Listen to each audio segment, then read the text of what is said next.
And I don't know. I just feel like a $500 plus car note is absurd. But also walking, not having a car and not having transportation is even more absurd. So like, what do we do in this economy? Because you need a car, there's no way around it. Everybody can't go to a car place or dealership. Okay, what's up with it? This is Expat D here. So we're going to take a look at just car payments. Right now, things are just exploding. There's a lot of people that's paying 1,500, 1,000, 1,100. You know, she's talking about car payments over $500, and that's just it's just a wealth killer. It's a wealth killer. That's a lot out of your paycheck for these basic needs. Basic needs. And just drop down cash. And I'm not even sure that's something that you should or would need to do. How much are y'all paying for these car notes? Like, how much are y'all spending on car notes plus car insurance? Because it's honestly getting even more ridiculous. But I low-key can't even be mad at people for paying that much money, because what do? You need a vehicle. People who don't have a car will tell you just how annoying and how hard it is not having transportation, not having a vehicle that you can just count on to have 24/7, or even having a reliable vehicle. Having a vehicle that's not reliable, that's always breaking down and causing you problems, is just as worse as not having a vehicle. So what do you do if you... Yeah, so I mean, really looking at it, it's such a conundrum because when it comes to living in the States, I talk about this in my other videos. You have to survive. And really, we've gotten to a society to where our basic needs are being attacked. And it's going sky high, and it's really like no legit alternative. So when you look at bills in general, we've got car is expensive, but not just a car. You've got gas. Then you have car insurance. So all of these things kind of go together. Um, I remember when I lived in Florida. Oh my goodness. I mean, it was like back then, this was some years ago. This is like actually going on 8 to 10 years ago, just to get like the state minimum insurance was like almost $300 a month. This is in Miami.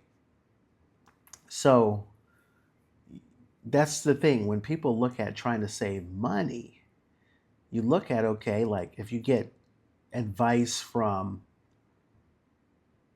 people like, what's his name?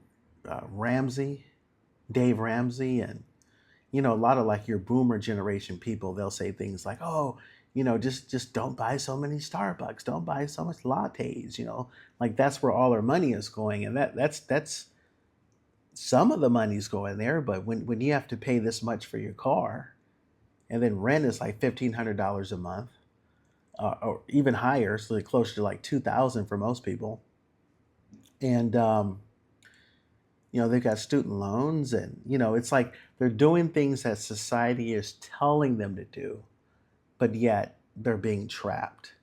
And that's kind of the thing we have to look at, even when it comes to cars. There's like this brainwashing going on. It's like, cars are looked upon as like it's such a status symbol, your car. But, you ever looked up and asked yourself, well, who are you trying to impress? Right? Like, I just don't think, I think we're kind of all in America, we're kind of on to it. We know that this is all fake wealth, right? Most people that do have a house, even though we know it's so expensive now, so many people don't have one. But those that do have it, most people don't own it uh, free and clear.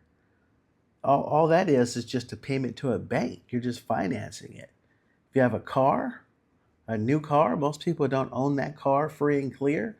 You're just paying the bills to the car dealership, or basically the bank.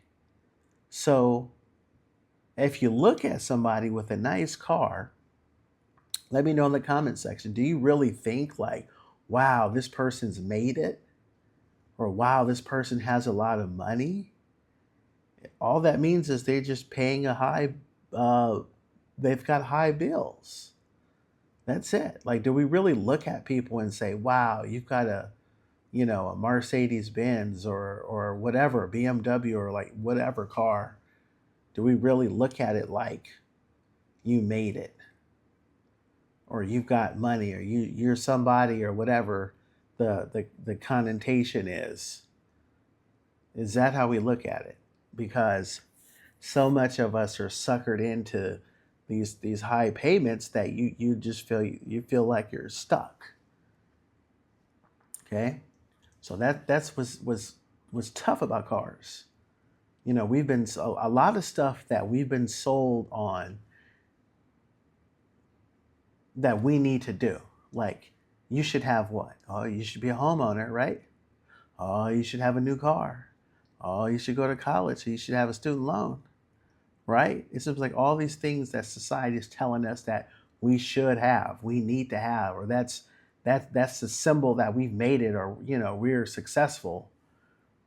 Are all things that basically trap us into debt. And right now it's really getting to a point where it's getting out of control, because so many people are spending high percentages of their monthly income towards basic needs, to where there's little money left over. So this is the worst that I've seen it, and it seemed like it should have been corrected a couple of years ago, but it just stays this way. So it's this system really looks like it's collapsing. That's what we have to keep our eye on. Really looks like it's collapsing. Now, here's the thing. I am an expat, so I'm not in America now. I did move away from America, and I'll tell you, from some of the countries that I've lived in, this isn't the only way to do things. And I think that's one thing to look at it from an expat's perspective, is that when you move to another country, or you live in another country for an extended amount of time, and you really just look around your environment and see what's normal, and then you start to compare it to where you come from, and you say, wow, why is that such a big deal, or why is that the way it is there? So, like, I'll give you an example. Example number one. I used to live in China, okay, for a couple of years. And in China, I didn't have a car. And what we used, and it was actually more convenient, we used electric scooters. So here's the thing about electric scooter. You buy it. I think I bought mine new, and it was for like $300 or $400, okay? And when I got that scooter, it came with a battery, and you recharge the battery. That's it. There's no car insurance. There is no gas. That's it. And I was like, I was going around riding it to work, riding it to the grocery store. Granted, I mean, there's times where I did miss having a car, like when I had a bunch of groceries, but I kind of figured that out, or I just got a taxi that day. But just me looking at that, I said, wow, like, I don't have to pay any money for car insurance. I don't have to pay any money for gas. I don't have any car payment. That's like, that's saving like well over $1,000 a month, and it could be close to 2,000 in this current economy. So me just looking like, wow, I just totally gave that up. And you know what? I didn't even really notice. Like, the only times I noticed that, it was like maybe the weather wasn't good that day. But that's a small change. Maybe not, I shouldn't say that, consider that small. That's pretty, pretty big. But that was a change that I made, that I was surprised how fast I got used to it, and how much money that saved. So that's just one thing to look at. You know, when we look at, especially I see a lot of videos out there of like people struggling in America, we have to keep in mind that um, we've been conditioned. We've been conditioned to think about, that we got to have a new car. You got to have a car payment. You got to pay a lot of money for all these things. I'll tell you another one. So right now I live in the Middle East. I do have a car. I was able to pay it off. It's a newer car. It's just a couple years old. It's a Honda. Um, but gas here is still like $1 something. It's like $1.50 a gallon. So that's like a huge payment. I don't have a car payment. I don't have to pay a lot for gas. There is like car insurance. It's really cheap. I don't even know if it's like $50 for a month, $20 a month. It's really cheap. So the thing about it is, when you start to look around, you start to see that everything isn't that way. And I think for a lot of people that do leave the country, and I'm not saying that is the solution to everything to leave, but I think it does help to travel to a place that's different. And then it really causes you to question, hey, wait a minute. Do I really need to pay all this money for rent? Or do I really need to pay all this money towards a car? I mean, yes, you do. If you're living in America, a lot of times you can cut back, and you can only cut back so much. But you want to really ask yourself the question, do you have to live that way?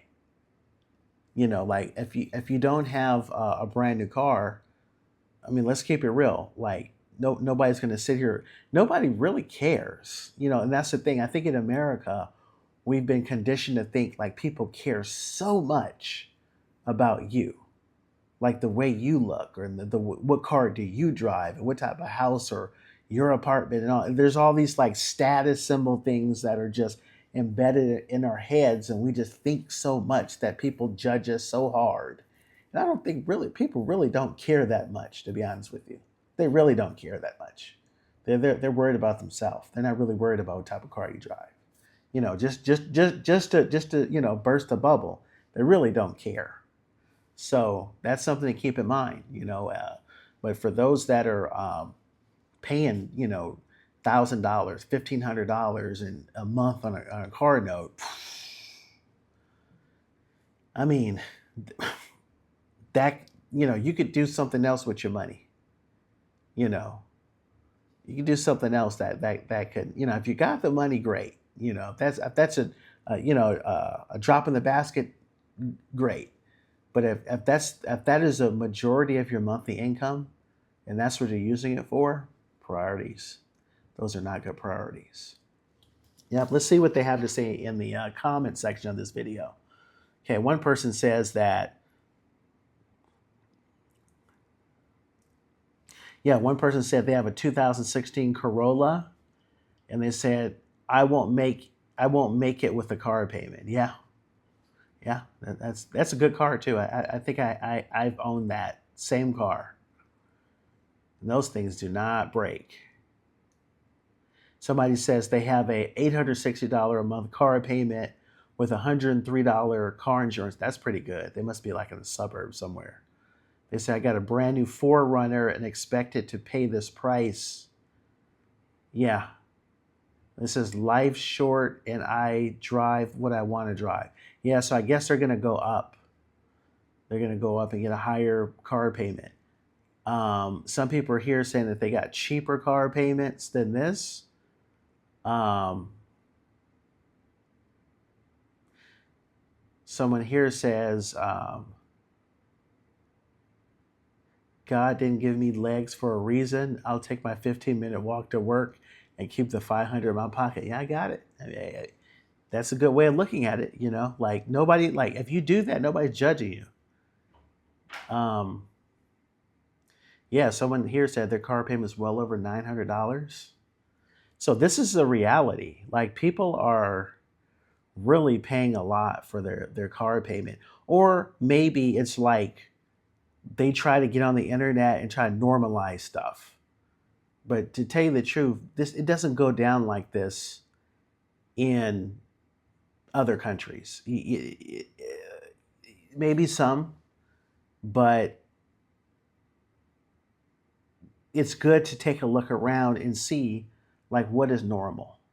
You know, what's everyone else going through, and is this the only way to do it? Is this the only way to live? Okay. Another person here says the average car payment is $900 a month now. I just brought a brand new Mazda CUV loaded, and my payment is $800. Granted, that's with a full 7-year, 100,000 warranty, but that's only $100 a month for that part. Yeah. So yeah, it's gone up. It's gone up a lot. So that's something to keep in mind. You know, if you're looking at how you can get ahead,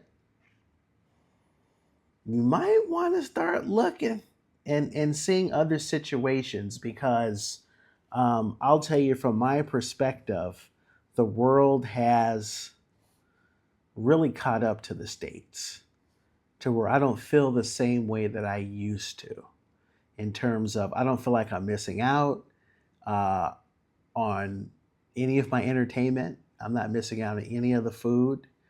You'll see a lot of the American restaurants abroad.